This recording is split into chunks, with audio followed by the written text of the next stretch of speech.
তোমাদের ধন সম্পদগুলি যেন তোমাদের ধনীদের মধ্যে পুঞ্জীভূত হয়ে না থাকে, এটা যেন ছড়িয়ে যায় সদকা, যাকাত, ফিতরা ইত্যাদির আকারে সর্বত্র যেন ছড়িয়ে পড়ে।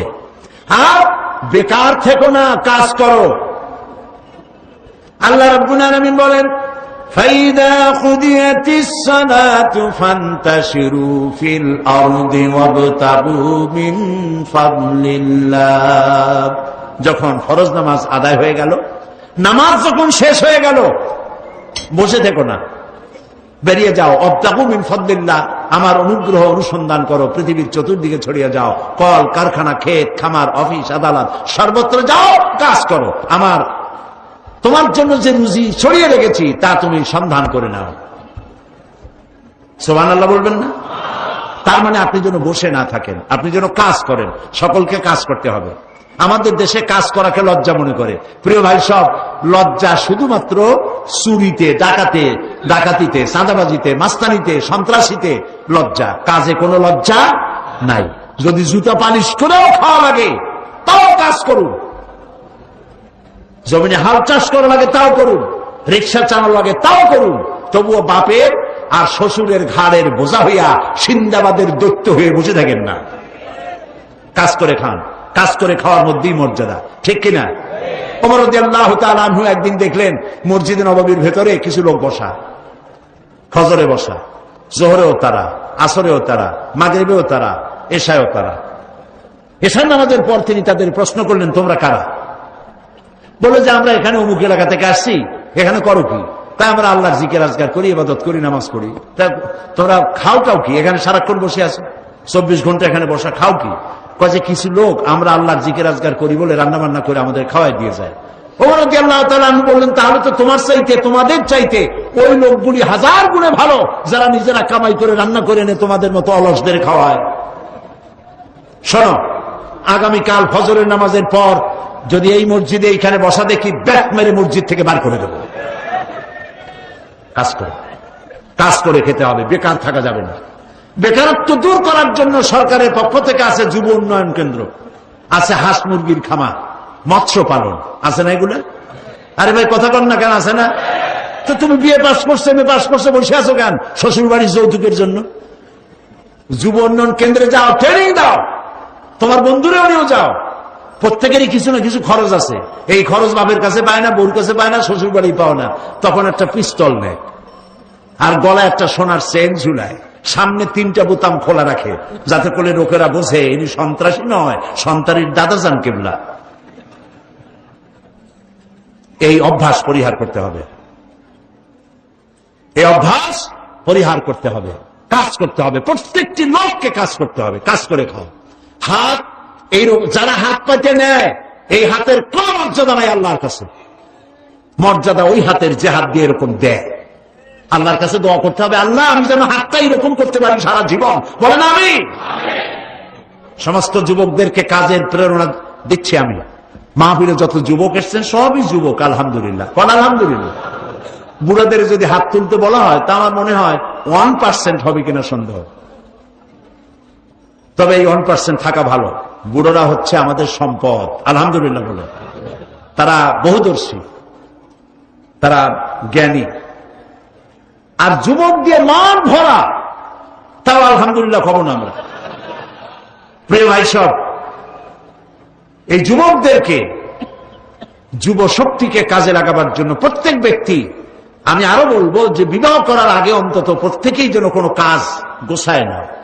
যৌবন যদি, মানে যৌবন কাল এসেছে, বিয়ে হচ্ছে না, রোজা রাখো আর একটা কাজ নাও, তারপরে বিয়ে করিয়া তারপরে যা হয় হবে। আগে একটা কাজ হাতে নেওয়া প্রয়োজন, তা না হলে বাপ মার উপরে বোঝা হয়ে যায়। তো দেশের সন্ত্রাসী, চাঁদাবাজি, মাস্তানি ছাড়াইতে হইলে কাজের প্রয়োজন। আর সেই কাজের কথা কোরআন হাদিস পরিষ্কার করে বলে দিয়েছে। রাসূল বলেছে, আল কাসিবু হাবিবুল্লাহ। আল্লাহ নবী বলেছেন, সহস্তে যে উপার্জন করে খায় সে আল্লাহর বন্ধু। আলহামদুলিল্লাহ বলে। আল্লাহর বন্ধু হতে কারা কারা রাজি? দেখি তো হাত। আলহামদুলিল্লাহ, হাত নামান। আমরা যেন আল্লাহর বন্ধু হতে পারি ভালো কাজের মধ্য দিয়া। বলেন আমিন। এখন আল্লাহ তাআলা যাদেরকে ক্ষমতা দেন, ক্ষমতা চিরকাল থাকে না, থাকে? আজকে ফ্ল্যাগ উঠবে, কালকে ফ্ল্যাগ থাকবে না, ঠিক কিনা?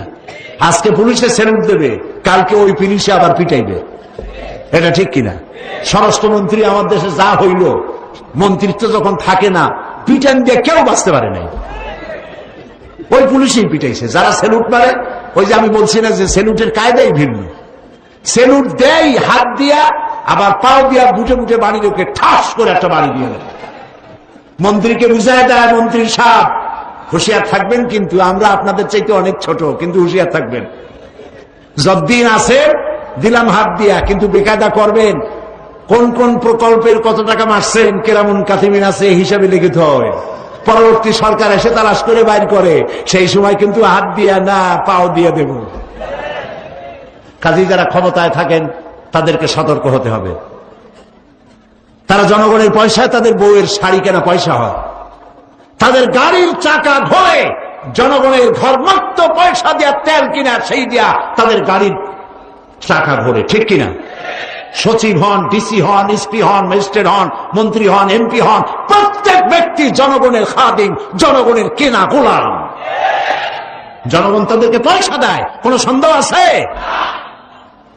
সেই জন্য যারা ক্ষমতায় থাকেন তাদের কলিজার মধ্যে আল্লাহর ভয় করতে হবে সব থেকে বেশি। কত টাকা বেতন আর খান কত টাকা, মারতেছেন কত টাকা, আল্লাহ খুব ভালোভাবে দেখতেছেন। দেখতেছেন কিনা বলেন, দেখতেছেন কিনা? আল্লাহ পাক দেখছেন। এই জন্য আমাদের আদর্শ হলো কোরআন আর হাদিস, আর হলো সাহাবায়ে কেরাম।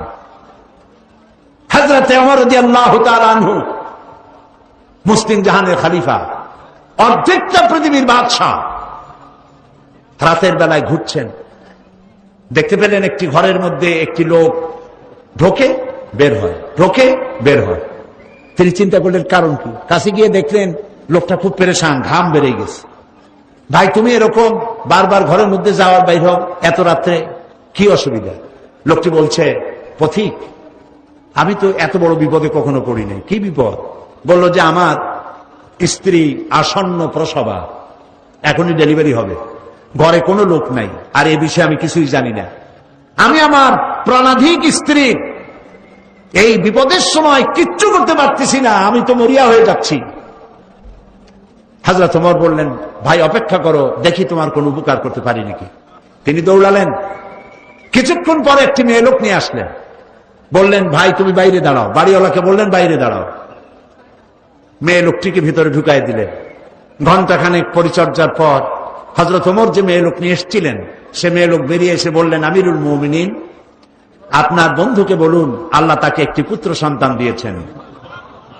আমিরুল মুমিনিন নাম শুনিয়া বাড়িওয়ালার চোখ গেছে কপালে উঠা, কি সর্বনাশ, অর্ধেকটা পৃথিবীর বাদশাকে আমি কষ্ট দিছি। কাছে গিয়ে করজোর করে বলছে, আমিরুল মুমিনিন আমি তো বুঝি নাই, আপনার আমি কষ্ট দিছি, আমার জন্য আপনি দৌড়াইছেন, আমি আল্লাহর হস্তে মাপ চাই আপনার কাছে। আর এই যে মেয়ে লোক নিয়ে আসছেন, কিছু টাকা দিলাম, মেয়ে লোকটাকে দিয়ে দেন। হযরত ওমর বলেন, ভাই শোনো, আমার কাছে ক্ষমা চেও না, বরং আমি তোমার কাছে ক্ষমা চাই। কারণ তুমি তোমার বিপদের কথা আমাকে বলার আগে আমার দায়িত্ব ছিল, আমি রাষ্ট্রপ্রধান, তোমার বিপদের খোঁজ নেওয়া। আমি যে তোমার বিপদের খোঁজ নিয়ে সময় মতো সময়ের আগে খাদেমা পাঠাতে পারি নাই, এই জন্য কিয়ামতের দিন আমাকে তুমি আল্লাহর দরবারে আসামি বানায়ও না। হযরত ওমর পয়সাগুলি ফেরত দিয়ে বললেন, ও বাড়িওয়ালা ভাই, পয়সা দিতে হবে না, এত রাত্রে আমি নাশ পাবো কোথায়, সেবিকা পাবো কোথায়? তোমার বউর খেদমত করার জন্য এত রাত্রে আমার স্ত্রী ছাড়া আর কাউকে আমি পাই নাই। আমার স্ত্রী তোমার স্ত্রীর সেবা করেছে। এই ছিল আমাদের ইসলামের রাষ্ট্র শাসকদের চরিত্র। নিজে না খাইয়া মানুষকে খাওয়াইতো, নিজেদের বাড়ি ঘর নাই, এখন এমপি আর মন্ত্রী হইতে পারে না, মাশাআল্লাহ, পেটের সাইজ প্রমাণ নয়, মিষ্টি কুমড়ার মতো। নবী করিম সাল্লাল্লাহু আলাইহি ওয়াসাল্লাম শুয়ে আছেন বিছানার উপরে, সুবহানাল্লাহ।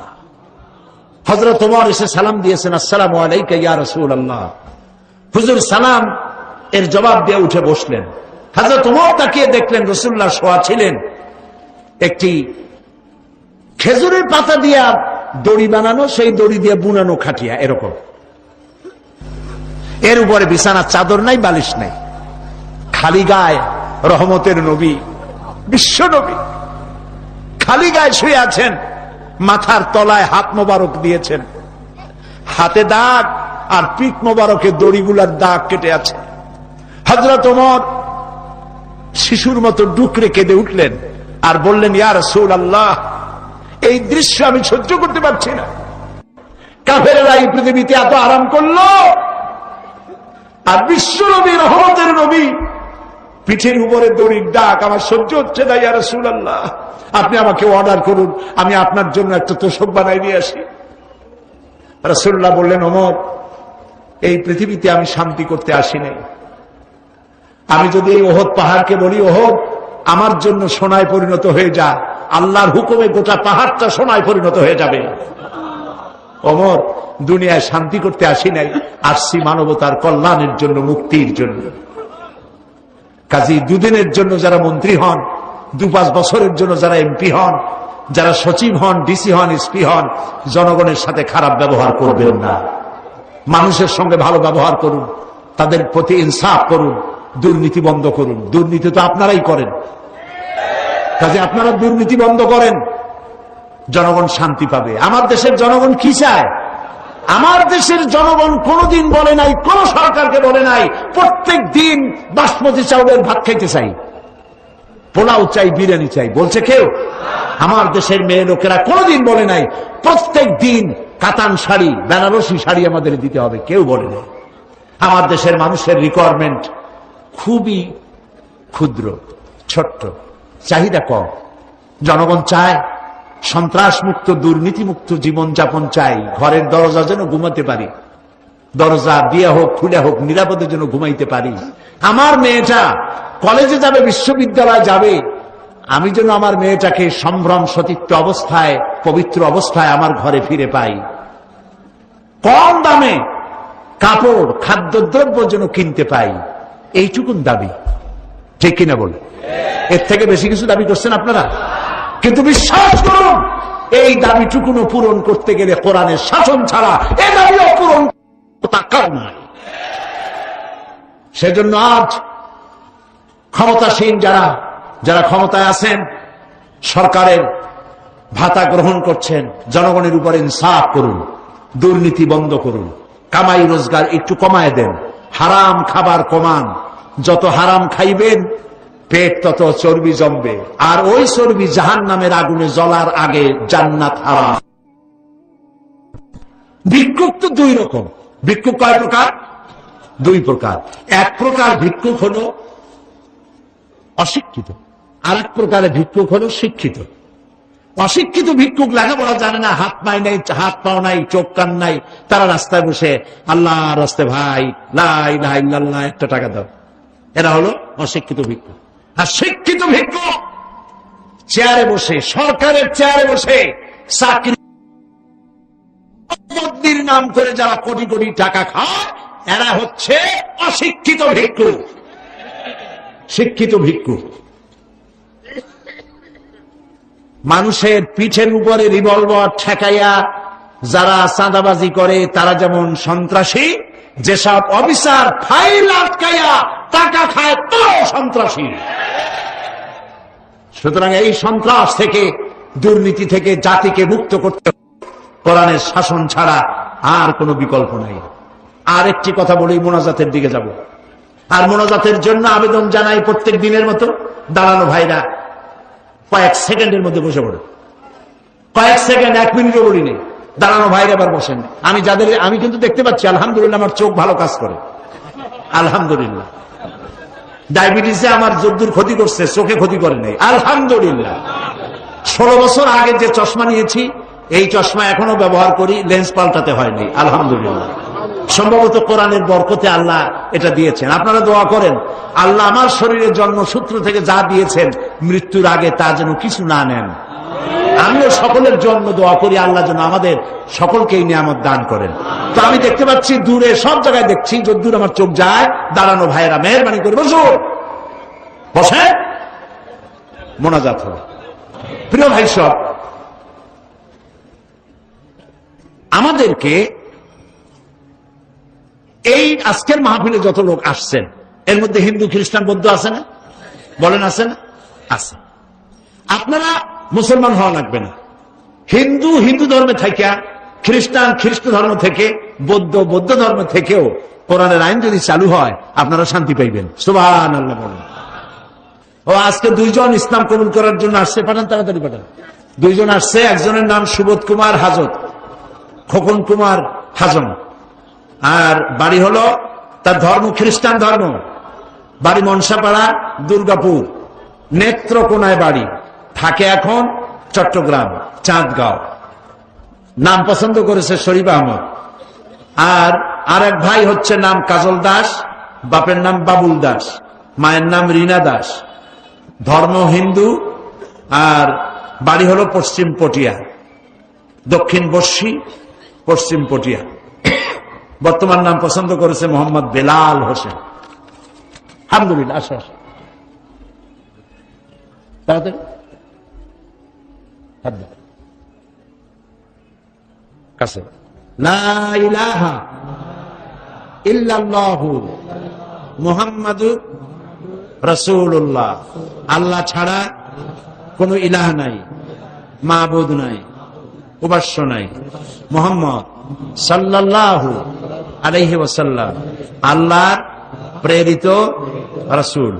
আশহাদু আন লা ইলাহা ইল্লাল্লাহু ওয়াহদাহু লা শারীকা লাহু ওয়া আশহাদু আন্না মুহাম্মাদান আবদুহু ওয়া রাসূলুহু। আমি সাক্ষ্য দিচ্ছি আল্লাহ ছাড়া কোনো ইলাহ নাই, মাবুদ নাই, উপাস্য নাই। তিনি এক, তিনি একক, তার কোনো অংশীদার নাই। আমি আরো সাক্ষ্য দিচ্ছি মুহাম্মদ সাল্লাল্লাহু আলাইহি ওয়াসাল্লাম আল্লাহর বান্দা এবং তার প্রেরিত রাসূল। সবাইকে বলো আসসালামু আলাইকুম। মাশাআল্লাহ, একজন খ্রিস্টান একজন হিন্দু, দুইজন হয়ে গেল আমাদের তাওহীদবাদী ভাই। আলহামদুলিল্লাহ। আমাদের এই নিষ্পাপ দুই ভাইকে যথারীতি আপনাদের পক্ষ থেকে আমি তাদেরকে আলিঙ্গন করছি।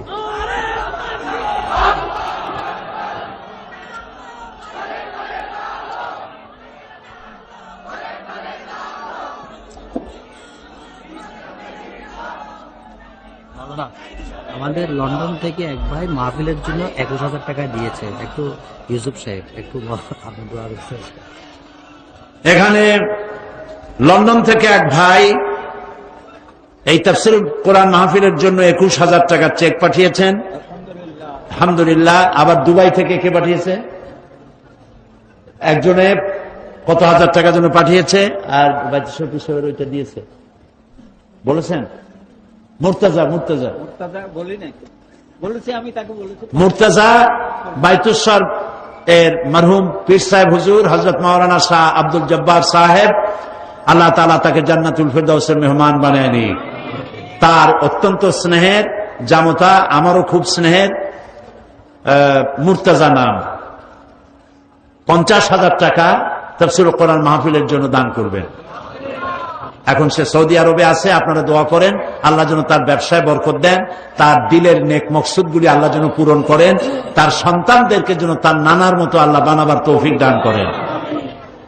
এখন প্রত্যেকটা খুঁটির সাথে একটা একটা করে বক্স এখানে বাঁধা আছে, প্রত্যেকটা খুঁটির সাথে। তাফসীর কোরআন মাহফিলে থেকে বিদায়ের সময় মোনাজাত করে যাওয়ার সময় আপনারা অবশ্যই বহু টাকা এতে খরচ হয়, আপনারা জানেন। আপনারা যাওয়ার সময় টাকা দিয়ে যাবেন, আজকে যারা আনেন নাই কালকে নিয়ে আসবেন। আপনারা প্রাণ ভরে তাফসীর কোরআন মাহফিলে আপনারা সাহায্য করে যাবেন। চাদর আছে, চাদরও দেবেন, বাক্সও দেবেন। আল্লাহ তাআলা আপনাদেরকে দেওয়ার তৌফিক দান করুন, আমরা বলি আমিন। প্রিয় ভাই সব, গতকাল তাফহিমুল কোরআনের কথা বলেছি। 1,000 টাকা হাদিয়া, 19 খণ্ড তাফসীর। নাম কি বলেন তো? আবার বলেন। তাফহিমুল কোরআন আপনার চিন্তার দিগন্তকে উন্মোচিত করে দেবে। বর্তমান শতকের শ্রেষ্ঠ তাফসীর। এই তাফসীরখানা আপনারা কিনে নিয়ে যাবেন। সৈয়দ কুতুব শহীদের লেখা ফি জিলালিল কোরআন এবং বাংলা অনুবাদ করা কোরআন, মাত্র 750 পৃষ্ঠা, মাত্র 100 টাকা হাদিয়া। আপনারা নিয়ে যাবেন সবাই। আর সূরাতুল আসরের তাফসীর হযরত ইমাম শাফিঈ রাহমাতুল্লাহ আলাইহি বলেছেন, যদি কেউ সূরা আসর পড়ে বোঝে আর আমল করে, জান্নাতে যাওয়ার জন্য এই ছোট্ট সূরাটি যথেষ্ট। সুবহানাল্লাহ। এই সূরার তাফসীর এই মাঠে 5 দিন করেছিলাম আমি। 5 দিন 36 জন হিন্দু খ্রিস্টান মুসলমান হয়েছিল, আলহামদুলিল্লাহ বলে। সেটি এখন পাওয়া যায়। আমপাড়ার তাফসীর নাম রেখেছে তারা, তাফসীরে সাঈদী, সূরা আসর, আমপাড়া পাওয়া যায়। আপনারা এগুলো নিয়ে যাবেন। আমি কেন জামাত ইসলামী করি গতকাল বলেছিলাম, এই কিতাব এখানে পাওয়া যাবে। যেহেতু এটি আমি এই জন্য করেছি, অনেকের বহুত প্রশ্ন আছে খেলাফত ও মুলুকিয়াত সম্পর্কে, সাহাবীদের ব্যাপারে, নবীদের ব্যাপারে বহুত প্রশ্ন আছে। আকীদাগত কথা নিয়ে অনেক কিলোখাল আমাদের বিরুদ্ধে করা হয়। এই জন্য আমি বইটা লিখেছি। যারা জামাত ইসলামী করেন তাদের জন্য দরকার, যারা না করেন তাদের জন্য আরো বেশি দরকার। আপনারা মেহেরবানি করে বইটা যাওয়ার সময় ওখান থেকে নিয়ে যাবেন। আল্লাহ তাআলা তৌফিক দান করুন। আর আগামীকাল সকাল 9টায়, 9:30টায় ওলামা মাশায়েখ সম্মেলন হবে। আপনারা সে সম্মেলনে হাজির থাকবেন। সব ওলামাদেরকে দাওয়াত দেওয়া হচ্ছে। আর মা বোনদের জন্য বিশেষ খবর হচ্ছে এই, এবার আমি মা বোনদের জন্য আলাদা ব্যবস্থা করতে পারিনি, এই জন্য যে আমি খানিকটা অসুস্থ এবং প্রত্যেক দিন এতগুলি প্রোগ্রাম করা সম্ভব নয়। এই জন্য 5ম দিন আমি মা বোনদের ব্যাপারে বিশেষ আলোচনা করব ইনশাআল্লাহ। সেই আলোচনা শুধু মা বোনেরাই শুনবে না, পুরুষরাও শুনবে। যেহেতু স্বামী স্ত্রী উভয়ের সমান অধিকার আছে, এই অধিকারটা স্ত্রীকেও জানতে হবে, স্বামীদেরকেও জানতে হবে, পুরুষদেরও জানতে হবে। সেজন্য মহিলাদের ব্যাপারে আলোচনা হবে 5ম দিনে। আপনারা মেহেরবানি করে সেদিনে আরো বেশি মহিলাদেরকে নিয়ে আসবেন। বসার জায়গা আল্লাহ করিয়ে দিবেন। রাস্তাঘাট যদ্দূর যা আছে, বাড়ির ছাদ, গাছপালা সব জায়গা ভরে যাবে ইনশাআল্লাহ। আমরা বলি ইনশাআল্লাহ। আল্লাহুম্মা আমিন। ربنا ظلمنا أنفسنا وإن لم تغفر لنا وترحمنا لنكونن من الخاسرين। আয় আল্লাহ তাআলা, হাজার হাজার লাখো জনতা নিয়ে তোমার দরবারে হাত তুলেছি, দীর্ঘক্ষণ কোরআনের কথা বলেছি। মাবুদ গো, দয়া করে আমাদের জিন্দেগীর সকল গুনাহ খাতা মাফ করে দাও। আমাদের মা বাপ দুনিয়া থেকে যারা বিদায় হয়ে গেল, কবরগুলিকে জান্নাতের টুকরায় পরিণত করে দাও। রব্বির হামহুমা কামা রব্বায়ানি সগীরা। সবাই পড়েন রব্বির হামহুমা কামা রব্বায়ানি সগীরা। আবার পড়েন রব্বির হামহুমা কামা রব্বায়ানি সগীরা। আল্লাহ তাআলা তাম পৃথিবীতে মুসলমানেরা যত জায়গায় বিপদে আছে, মুসিবতে আছে, আল্লাহ তাআলা বিপদগ্রস্ত মুসলমানদের তুমি সাহায্যকারী হয়ে যাও। আল্লাহ তাআলা আমাদের মধ্যে যারা ঋণগ্রস্ত, ঋণ পরিশোধের তৌফিক দিয়ে দাও রব্বুল আলামিন। আজকে আমরা এখানে সন্ত্রাসের ব্যাপারে কথা বলেছি, হত্যাকারী, চাঁদাবাজি, মাস্তান যারা করে, ধর্ষক, তাদের বিরুদ্ধে কথা বলেছি কোরআন হাদিস দিয়ে। আল্লাহ, একটা দোয়া করি রব্বুল আলামিন, এদের জ্বালায় আমরা অতিষ্ঠ হয়ে গেছি। আল্লাহ, এই সন্ত্রাসী, ধর্ষক, হত্যাকারী, চাঁদাবাজ, মাস্তান, এগুলোরে তুমি হেদায়েত করে দাও আল্লাহ। এগুলোরে তুমি হেদায়েত করে দাও আল্লাহ তাআলা। তুমি দয়া করে এগুলোকে হেদায়েত করে দাও আল্লাহ তাআলা। তোমার ইলমে যদি জানা থাকে এদের কিসমতে হেদায়েত নসিবের নাই, তাহলে আল্লাহ হামান, নমরুদ, সাদ্দাদ এগুলোরে যেমনি তুমি ধ্বংস করছো, আমার দেশের সকল সন্ত্রাসী, অপহরণকারী, চাঁদাবাজ, মাস্তান, ধর্ষক এদেরকে গজব দিয়া বাংলার মাটি থেকে চিরকালের জন্য মুছে ফেলে দাও আল্লাহ তাআলা। আল্লাহ তাআলা তুমি আমাদের দোয়া কবুল করো আল্লাহ তাআলা। প্রশাসন যারা চালায়, দেশ যারা চালায়, তাদেরকে ইনসাফ করার তৌফিক দাও। সকলের কলিজার মধ্যে জাহান্নামের ভয় দিয়ে দাও, কবরের ভয় দাও, মওতের ভয় দাও। জনগণের প্রতি ইনসাফ করার তৌফিক দাও। অনেকের অসুখ আছে, বিসুখ আছে আল্লাহ, প্রত্যেকের রোগ ব্যাধি, আমাদের সবার কিছু না কিছু রোগ আছে।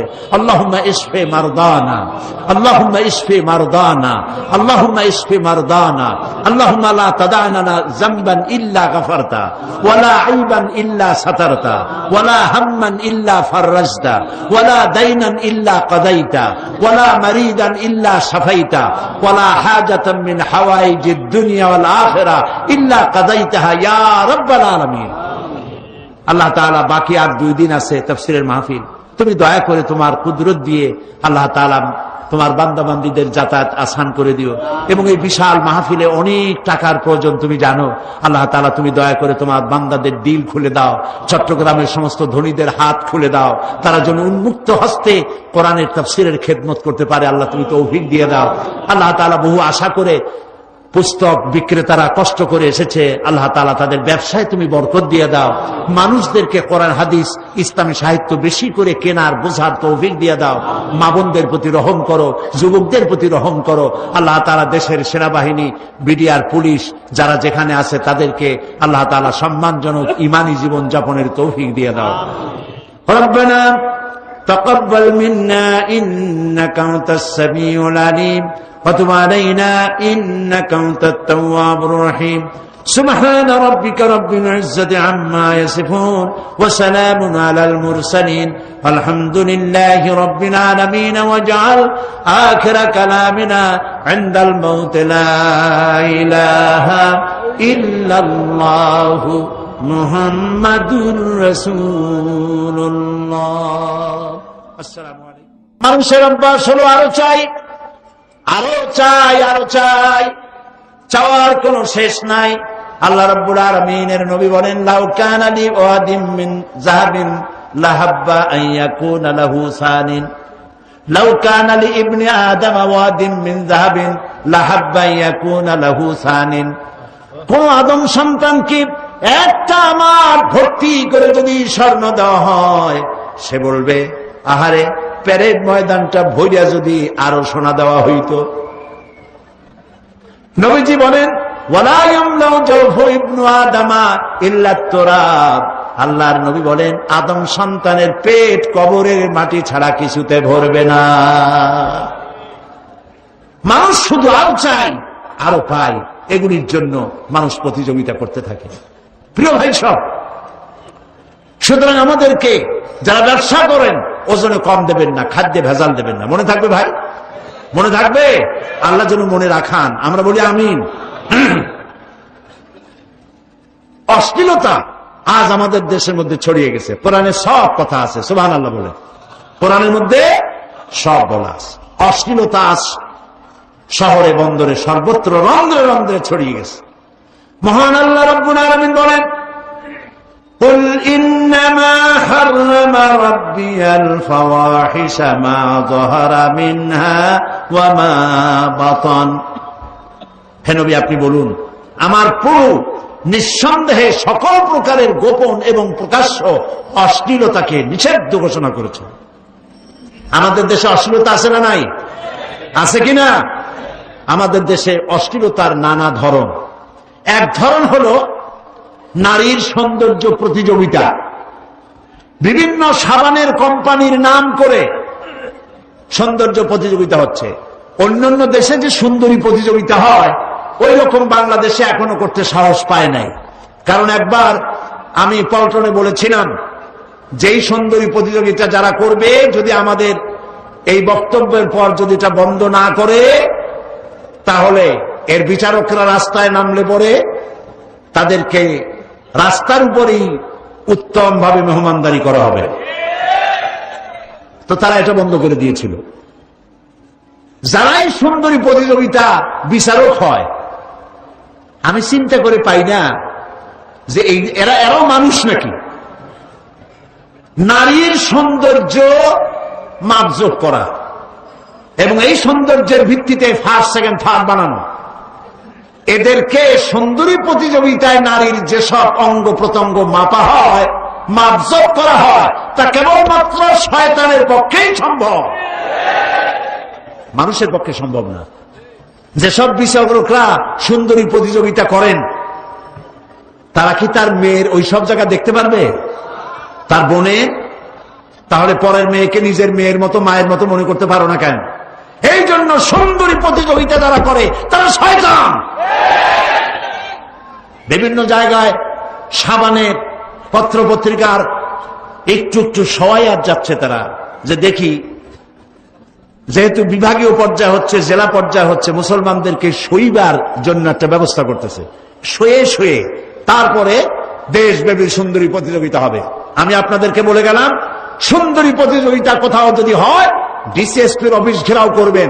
সুন্দরী প্রতিযোগিতা হতে দেওয়া হবে না, হবে না, হবে না।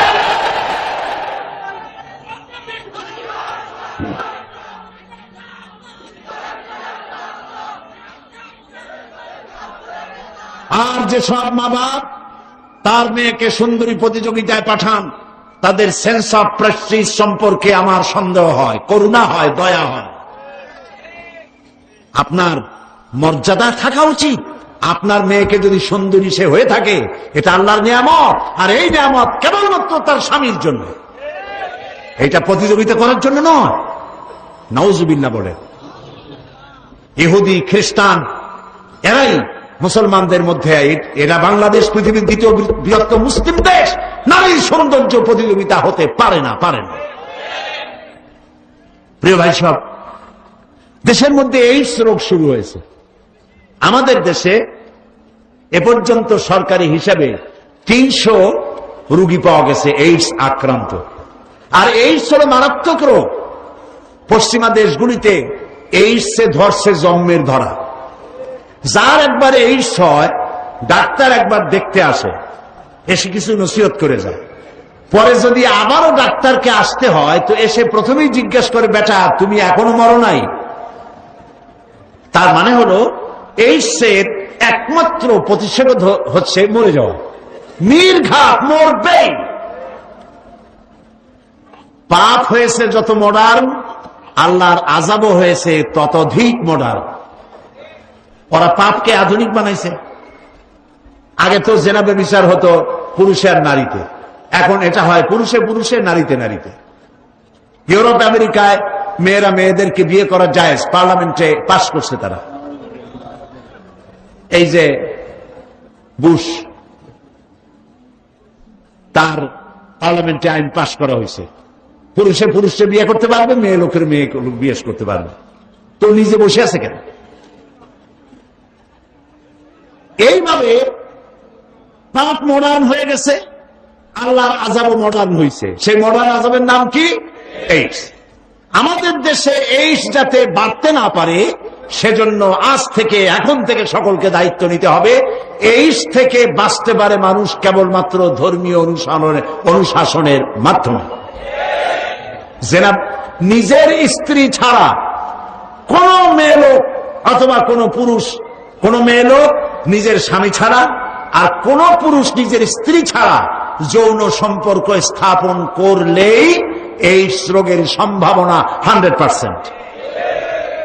এটা আগে যত এইডস এর সাইনবোর্ড ছিল, সেগুলিতে লেখা ছিল ধর্মীয় অনুশাসন মানলেই এইডস বন্ধ হয়। কিন্তু আমি জানি না কোন লুচ্ছা, কোন লম্পট বিলবোর্ড বানাইছে সারা দেশব্যাপী, যেখানে লেখা আছে যৌন রোগে ভয় নাই, কন্ডম লইলে টেনশন নাই। এই স্লোগান যে লিখেছে সে লুচ্ছা এবং লম্পট। কারণ এই স্লোগান দিয়ে জেনার প্রতি মানুষের যে ভয় থাকে, সে ভয়কে তিরোহিত করে জেনা করার দিকে মানুষকে আকৃষ্ট করা হয়েছে। আপনারা আপনাদের ডিসিএসপি কে বলুন, চট্টগ্রামের পুলিশ কমিশনার, বিভাগীয় কমিশনারকে বলুন, এই বিল যেন, এই বোর্ড যেন তারা তুলে ফেলে। যদি তুলে না ফেলে, জনগণ নিজেরা জুতা মেরে এই বিল বোর্ডকে ভেঙে গুঁড়ো করে দাও।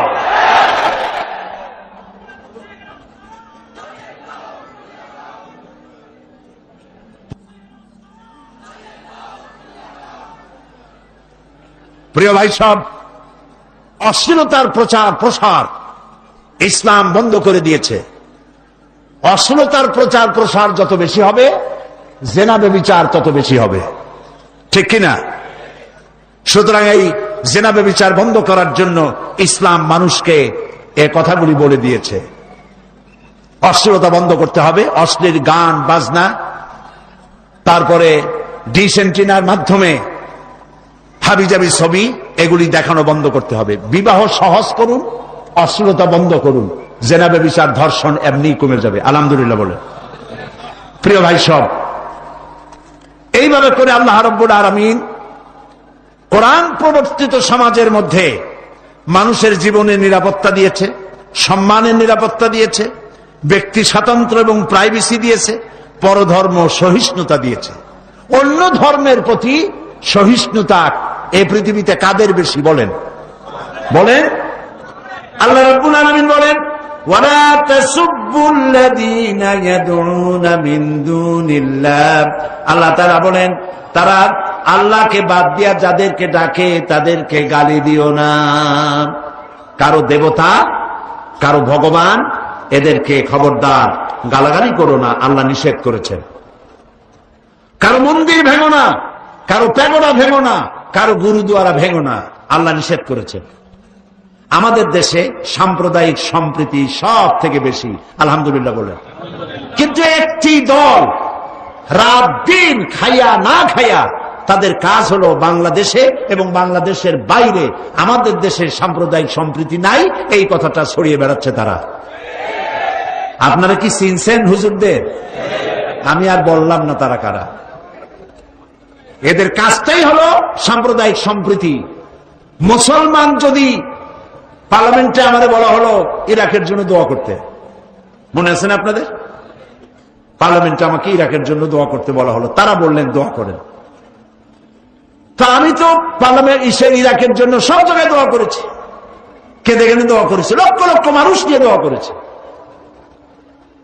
আমি তাদের কথায় দোয়া করিনি। আমি বলেছি, আল্লাহ মুসলমানেরা যত জায়গায় বিপদে আছে, মুসিবতে আছে, তাদের তুমি সাহায্য করো। তো পৃথিবীতে যত জায়গায় মুসলমান বিপদে আছে, ইরাক কি বাদ পড়ছে? বাদ পড়ে নাই। এটা ছিল তাদের একটি রাজনৈতিক দোয়া। আমি পরবর্তী সময় পার্লামেন্টে বলেছি, গুজরাটের রাজধানী আহমেদাবাদে যখন মুসলমানদের বাড়িঘর পোড়ানো হচ্ছিল, হাজার হাজার মুসলমানকে জবাব করা হচ্ছিল, তখন এই পার্লামেন্ট চলছিল। তখন তো তারা বলেন নাই ভারতে মুসলমান মারতেছে তাদের জন্য দোয়া করেন, আজকে ইরাকের জন্য এত দয়া কেন? কাজী ডাল মে কুছ কালা হ্যায়, মতলব বাস। মুসলমানদের হাজারো বাড়ি যদি পুড়ে যায় দেখতে আসবে না, যদি অমুসলিমের বাড়িতে একটা ঢিলা পড়ছে কেমনে কি গোষ্ঠী শুদ্ধ আয়সা মরবে না, বাঁচবে, ঢিসা করতে পারে না। এটি হলো ধর্মনিরপেক্ষ মতবাদ। গতকাল তো বলছি, মনে আছে না? এই ধর্মনিরপেক্ষ মতবাদের জন্য তারা নারায়ে তাকবীর, আল্লাহু আকবার বাদ দিয়েছে, সব স্লোগান দেয়, কিন্তু আল্লাহু আকবার বলে না। ঠিক কিনা? আল্লাহ তাআলা তাদেরকে এগুলি বোঝা তৌফিক দান করুন, আমরা বলি আমিন। সবাই বলেন আমিন। এখন ইসলাম মুসলমানরা যেন অর্থনৈতিক দিক থেকে তারা যেন নিজ পায়ে দাঁড়াতে পারে, সেই জন্য আল্লাহ তাআলা কোরআনে কারীমের মধ্যে বলে দিয়েছেন, কায়লা ইয়াকুনা দুলাতাম বাইনাল আগনিয়া মিনকুম,